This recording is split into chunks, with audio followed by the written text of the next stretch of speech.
Hola people! On est le jeudi 3 mars 2022. Bienvenue dans cette vidéo qui sera un vlog les amis. Aujourd'hui c'est un vlog puisque si vous suivez mes vidéos vous n'êtes pas sans savoir que j'ai reçu de la part de Rajo ce magnifique bébé en avant-première qui sort donc le 23 mars. Donc ça me laisse comme un bon... pas un bon mois mais presque pour le lire. Donc j'ai décidé de faire un vlog spécial Holyback, spécial The Cruel Prince. Et du coup c'est assez calamiteux comme début parce qu'en fait hier soir j'ai commencé par lire cette petite nouvelle que j'avais reçue à Noël. Je vous mettrai ma petite vidéo des cadeaux de Noël par là ou par là.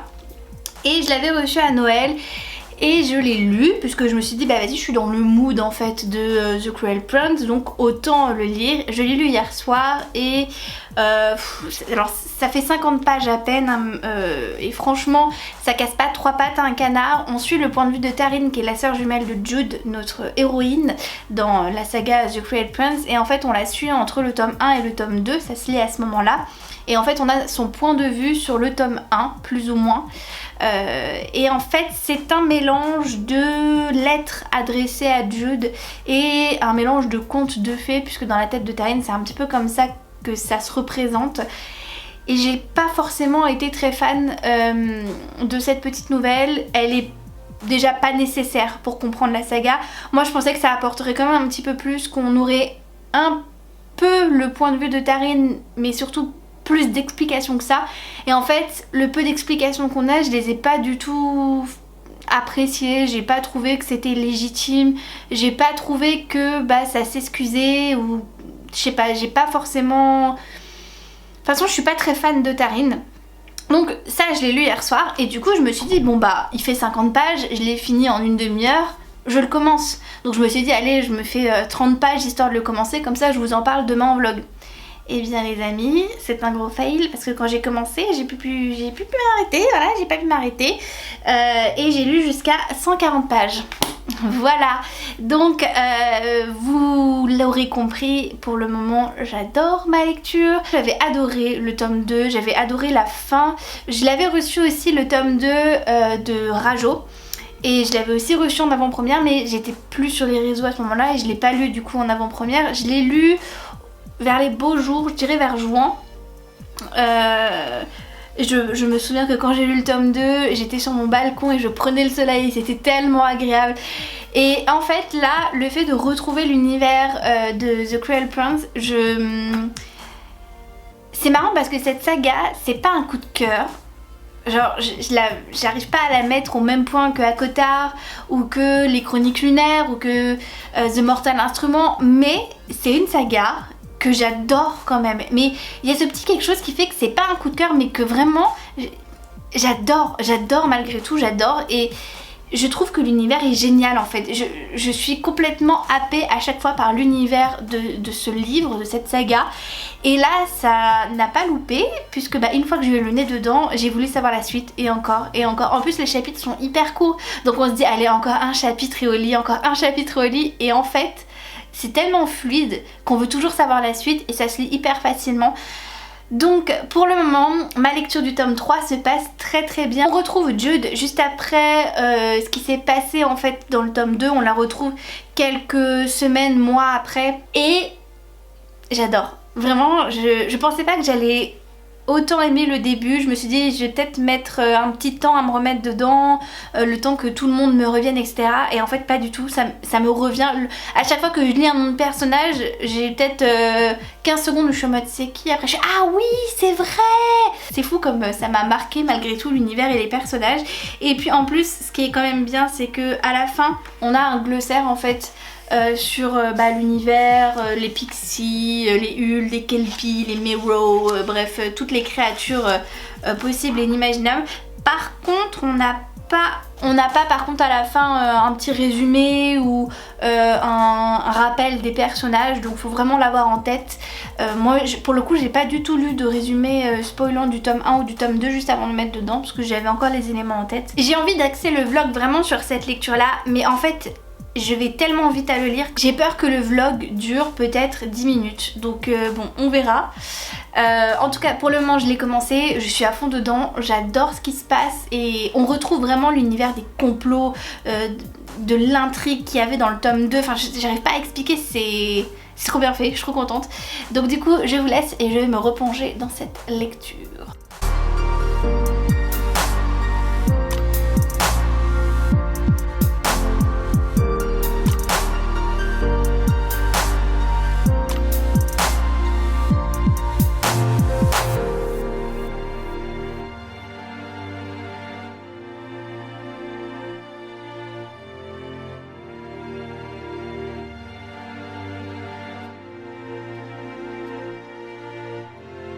On est le vendredi 4 mars 2022 et on fait un petit point lecture les amis sur mon avancée du coup du tome 3 de The Cruel Prince, puisque hier j'ai vachement avancé hier soir.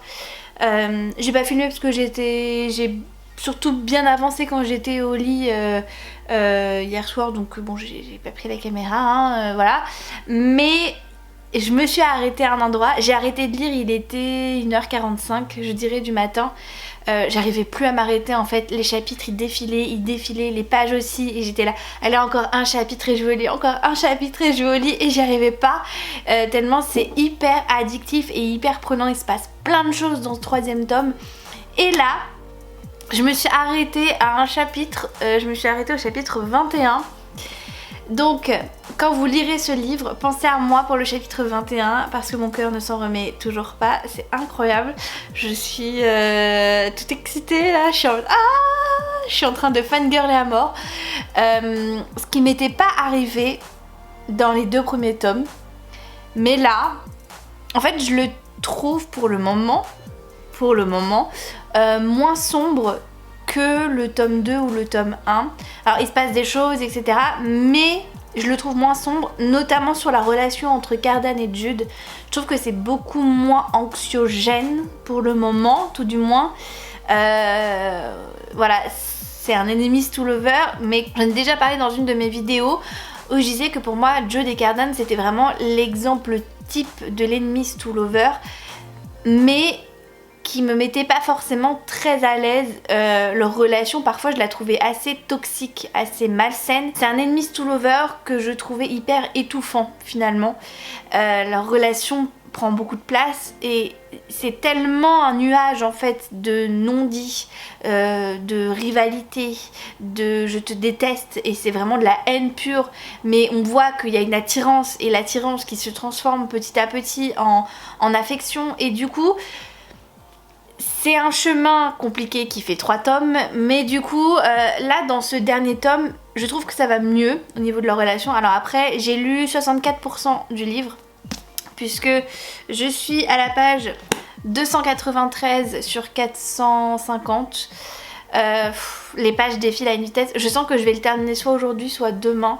À côté je peux pas m'en empêcher parce que j'arrive pas à m'arrêter en fait. J'ai l'impression d'avoir besoin de connaître la fin, et de l'autre je sens que quand je vais arriver à la fin il va y avoir ce petit moment de creux, de vide, où je vais être en mode qu'est-ce que je vais faire de ma vie. Et c'est trop bizarre parce que pour les 2 premiers tomes ça m'avait pas fait ça. Ça n'avait pas été des coups de cœur, ce qui est très étonnant, mais là j'ai l'impression que ça prend vraiment la direction d'un coup de cœur. Donc on va voir où ça va nous mener, mais j'aime trop quoi, enfin vraiment, si vous ne connaissez pas cette trilogie, foncez parce que c'est trop bien. Mais moi j'aime, en fait ce que j'aime surtout, mais vraiment, c'est l'univers. Mais c'est incroyable, ce truc avec les fae, avec y a des trolls, il y a des Unseli, il y a plein de trucs, des pixies, enfin il y a toutes les créatures du petit peuple est présent dans ce roman, et plus encore bien évidemment, il y a des sirènes, enfin il y a plein de trucs. Mais vraiment j'adore, je trouve que c'est trop bien fait, et je sais pas comment ça va se terminer, et ça j'adore dans un roman. Je pense que vous aussi vous aimez bien ne pas savoir comment ça va se terminer. Je sais pas si ça va se terminer bien, je sais pas si ça va se terminer mal, et je sais que l'autrice elle serait tellement capable en fait de tuer ses personnages principaux, et je suis pas bien, je suis tellement pas bien, parce que d'un autre côté je me dis c'est pas possible qu'il y ait une fin positif, genre une happy ending. Je vois pas du tout le roman bien se finir et du coup ça me fait peur. Bref, je vais retourner à ma lecture parce que là franchement j'en peux plus, rien de vous en parler, ça m'a donné envie là, donc vite.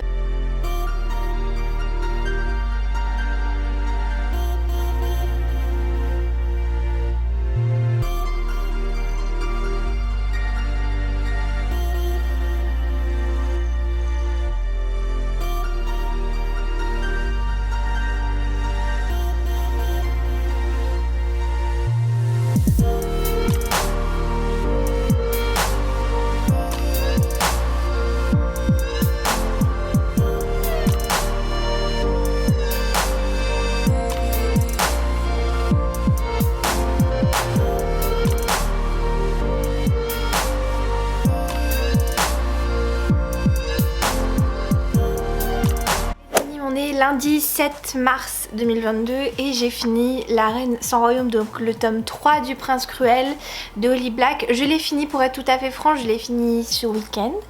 Mais j'avais un peu besoin de temps pour digérer et pour vous en reparler, pour un petit peu vous expliquer vraiment mon avis en détail sur ce livre, et je pense qu'il me fallait 2 bons jours pour digérer, mettre à plat et prendre du recul sur les livres. Donc ça a été une lecture incroyable, franchement j'ai rien à dire, j'ai adoré ce tome 3 du début jusqu'à la fin. J'aime beaucoup l'univers du Prince Cruel, je trouve que c'est ce qu'il y a de plus envoûtant en fait dans l'histoire, en dehors de la relation de Jude et Cardan.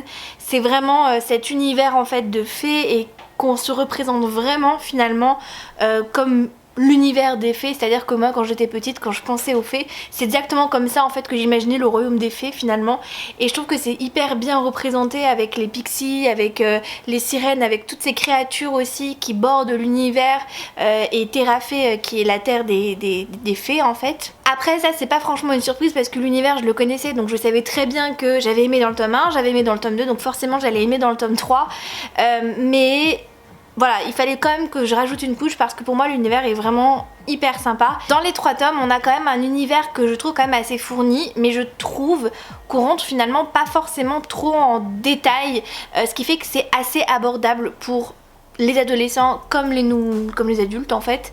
C'est abordable pour tous et je pense que c'est ce qui fait aussi son succès, c'est que on n'a pas besoin de creuser vraiment beaucoup pour avoir une histoire quand même assez prenante, assez intéressante avec des complots et des intrigues. J'ai quand même ce petit regret que justement on n'est pas trop approfondi dans le tome 3, j'ai trouvé que finalement l'histoire restait, même si c'était une super histoire, j'ai trouvé que c'était très superficiel. En fait j'ai l'impression qu'on a gratté que le bord et qu'on n'est pas rentré dedans, et qu'en fait on a un aperçu d'un univers hyper vaste qui pourrait être développé et qui pourrait donner un truc de malade, et j'ai l'impression en fait qu'on est resté au bord de l'univers, et c'est vrai que ça me frustre un peu d'avoir cette impression en fin de roman. Pour autant, j'ai quand même passé un excellent moment de lecture, je vous le dis depuis le début de la vidéo. J'ai trouvé vraiment que ce 3e tome était le plus équilibré finalement. Je l'ai trouvé beaucoup moins sombre que les précédents tomes, ce qui est vraiment un plus. J'ai aimé la relation de Cardan et Jude, et c'était pas forcément donné parce que finalement je sais que beaucoup de personnes adorent cette relation, et moi c'est ce qui me met plus en retrait. Je pensais très honnêtement en débutant la saga il y a 2 ans que j'allais complètement adorer le couple de Jude et de Cardan, un enemies to lover qui avait l'air hyper prenant, un peu comme Fer et Rhysand au début de leur relation, et je pensais vraiment avoir ça, mais c'est pas du tout ça. À mon sens je trouve que c'est plus toxique en fait, parce que pour Fer et Rhysand, bon, je vais pas rentrer dans le détail parce que c'est pas le sujet, mais on a quand même des explications sur leur relation, on a plus de détails, et je trouve que la relation de Jude et de Cardan finalement il n'y a pas de détails, c'est-à-dire qu'on l'a su du début jusqu'à la fin, et on la prend comme telle, elle est brute en fait, elle est vraiment brute, et j'ai trouvé du coup que c'était vraiment hyper dur parfois le rapport qu'ils avaient, très bien fait, très bien amené en fait, cette relation de haine à amour, et c'est vrai que franchement on y croit, il n'y a aucun problème par rapport à ça, ça se fait sur 3 tomes, donc du coup je trouve que la relation elle ne prend pas tant de place que ça, mais elle arrive quand même à trouver un chemin. Et moi c'est vraiment ce qui m'a bloqué dans le tome 1 et le tome 2, c'est que je trouvais que c'était hyper toxique. C'est-à-dire que même si je voyais le potentiel de la relation, je trouvais quand même qu'il y avait des manières entre eux, parce que c'est pas que de Cardan à Jude, hein, c'est aussi de Jude à Cardan, qui étaient quand même assez limites. Pour autant je sais que c'est de la fiction et ça me dérange pas outre mesure normalement, mais là ça m'a dérangé en fait, ça m'a mis mal à l'aise. Certains moments entre eux m'ont mis un peu mal à l'aise, notamment dans le tome 2, et j'avais un peu peur du coup de retrouver ce que j'avais ressenti dans le tome 2, même si ça avait été une bonne lecture. C'est vrai que ça avait été un peu le point noir pour moi de ma lecture, et finalement dans le tome 3 pas du tout. Je trouve que c'est beaucoup mieux la relation qu'il y a là-dedans, c'est beaucoup moins sombre, c'est beaucoup moins toxique entre eux, on comprend quand même certaines choses plus ou moins. Ce qu'il y a dans le tome 3 entre eux, c'est vraiment ce que j'attendais dès le début du premier tome, et ce qui a mis du temps finalement à arriver, et donc c'est assez frustrant, mais à la fois je suis contente, donc c'est un peu bizarre parce que du coup maintenant que je suis attachée au couple et que j'aime vraiment ce qu'ils sont devenus dans le tome 3, bah je suis frustrée parce que c'est fini en fait. J'aurais pu l'occasion de voir leur relation s'approfondir et devenir quelque chose d'un peu plus profond, un peu plus grand. Et c'est vrai que ça me frustre de savoir que c'est la fin et que c'est fini et qu'il n'y aura plus rien d'autre, et que bah voilà, je les laisse sur ces pages là, et c'est frustrant parce que là maintenant que j'ai fini le tome 3, j'en veux plus en fait, j'ai besoin de plus, et du coup je suis super frustrée. Au niveau de l'histoire par contre c'est très fluide, c'est à dire que là il n'y a pas de temps mort, rien du tout, c'est vraiment on avance, il y a que de l'action, à chaque chapitre il y a de l'action, il se passe toujours quelque chose, et j'ai adoré. Franchement, tout ce qui se passe dans le tome 3 au niveau de l'intrigue, c'est super. Vous savez qu'à la fin du tome 2 on est en mode oh mon dieu, mais comment on va faire, comment elle va faire, mais c'est horrible et tout, et en fait l'autrice arrive à faire une pirouette cacahuète pour un petit peu que Jude elle arrive à rebondir sur ses pattes, et ça j'ai vraiment aimé. J'ai vraiment adoré ce qui se passait tout au long du récit, les choix qu'a fait l'autrice aussi. On a eu beaucoup d'incertitudes, de suspense. Moi je savais pas du tout comment ça allait se terminer.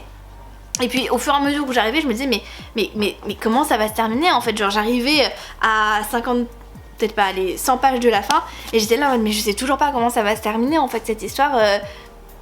Qu'est-ce qui va se passer en fait, et à la fin qu'est-ce qui va devenir ça, qu'est-ce qui va devenir ça, et ce personnage là, enfin vraiment on a plein de points d'interrogation, et c'est ce que j'ai aimé. Je me suis complètement laissée embarquer dans l'histoire. Un petit point aussi sur les personnages secondaires, moi ce que j'aime aussi avec la plume de Lee Black, c'est que il y a des personnages qui sont très gris en fait. J'ai eu du mal en fait à me faire une idée sur certains personnages. Tantôt je les détestais, tantôt je les trouvais géniaux, tantôt je me disais mais en fait non, c'est des traîtres, et après je me disais ah ouais non en fait je comprends mieux maintenant, et du coup je trouve qu'elle sait vraiment bien manier ça en fait.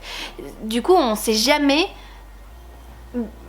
si un personnage va mettre un couteau dans le dos ou pas, parce qu'on est à l'affût en fait du moindre petit truc qui peut nous mettre sur une piste de trahison, puisque c'est vraiment le mot en fait dans ce roman, c'est complot et trahison, et du coup on est tout le temps à l'affût, et je savais pas en fait, même dans le 3e tome où on connaît beaucoup mieux les personnages, je me disais lui il va peut-être la faire à l'envers, je suis pas sûre et tout, et on doute de tout le monde, exactement comme Jude, et je trouve que Holly Black elle s'est vraiment bien jouée sur ça. Voilà, c'est pas un coup de cœur, j'ai pas mis 5 sur 5 parce que du coup il y avait quand même des choses à redire malgré tout, et 5 sur 5 c'est pour moi des coups de cœur internationaux, phénoménaux, où pour moi j'ai rien à dire sur le roman, c'est juste une partie de plaisir. Là j'ai quand même eu quelques petits trucs à dire, des petits trucs pour le coup, c'est pour ça que c'est 4,5 sur 5, mais il y avait quelques petits trucs qu'il fallait quand même que voilà, que j'avais noté, et donc je voulais vraiment vous parler. Moi je vous invite vraiment, si vous connaissez pas la saga, à foncer. Maintenant elle est terminée. Ouin. Elle est terminée, donc maintenant il n'y a plus qu'à foncer et à vous laisser embarquer par l'univers. J'espère que cette saga vous plaira vraiment autant que moi. J'espère que ce 3e tome vous plaira autant que moi il m'a plu. C'est mon préféré du tome 1 au tome 3. En comptant le tome 1.5 bien sûr, c'est vraiment mon préféré, c'est vraiment celui que j'ai adoré, et c'est pour ça, si le tome 1 vous n'avez pas forcément accroché mais que voilà c'était une bonne lecture, continuez, parce que je trouve que les tomes se bonifient en fait avec le temps, et le tome 3 pour moi c'est le meilleur, et j'ai moins de choses à y redire que tous les autres tomes, et c'était vraiment un bonheur, ça se lit tout seul, vraiment j'ai pas vu les pages défiler quoi, je m'en remets pas, je l'ai lu en moins de 48 heures je pense et c'était hyper prenant et j'ai vraiment trop aimé. En plus je trouve que la couverture du tome 3 elle est vraiment trop belle, c'est vraiment ma préférée quoi. Donc autant l'histoire est géniale dans le tome 3, autant en plus la couverture est vraiment mais elle est magnifique, c'est vraiment ma préférée. J'adore ces couleurs violets là, magnifique avec l'or. Et voilà les amis, je vais clôturer ce vlog du coup spécial 3e tome du Prince Cruel. J'espère que ça vous a plu, j'espère que vous serez nombreux à lire ce 3e tome et que ça vous plaira et que vous allez prendre autant de plaisir à découvrir ou lire cette saga que moi. Voilà, maintenant c'est terminé, c'est la fin et je suis un peu triste ouais quand même malgré tout. C'est bizarre parce que c'est pas une saga coup de cœur. C'est pas une saga comme ACOTAR où je sais que quand il y aura le dernier tome de sortie je vais jamais m'en remettre, mais pour autant je suis triste, c'est bizarre, je suis triste. Si vous l'avez lu en anglais n'hésitez pas à venir directement m'en parler en message privé, et puis si vous le lisez je ne sais pas quand, quand vous faites ce petit plaisir, quand vous lisez ce tome 3 ou même quand vous lisez le tome 1 ou le tome 2 et que vous voulez en parler avec moi, bien évidemment n'hésitez pas à venir en discuter avec moi, c'est toujours un bonheur, toujours un plaisir. Donc voilà, j'ai hâte d'avoir vos retours sur ce 3e tome quand il va sortir et j'ai hâte d'en discuter beaucoup plus avec vous parce que j'ai pu parler un petit peu avec des personnes qui l'avaient lu en anglais mais finalement c'est pas si nombreux que ça, donc j'ai hâte d'en discuter davantage avec d'autres personnes. J'espère que cette vidéo vous a plu, je vous remercie de l'avoir regardée jusqu'au bout. Si vous voulez m'encourager, n'hésitez pas à commenter, et si vous êtes trop timide pour commenter, n'hésitez pas à mettre une couronne pour faire écho à la très belle couverture du 3e tome des Princes Cruels, donc une jolie couronne. Et n'hésitez pas aussi à vous abonner, à liker, à partager, bref, comme d'habitude. Je vous fais de très gros bisous et je vous dis à très vite pour une nouvelle vidéo. Ciao ciao.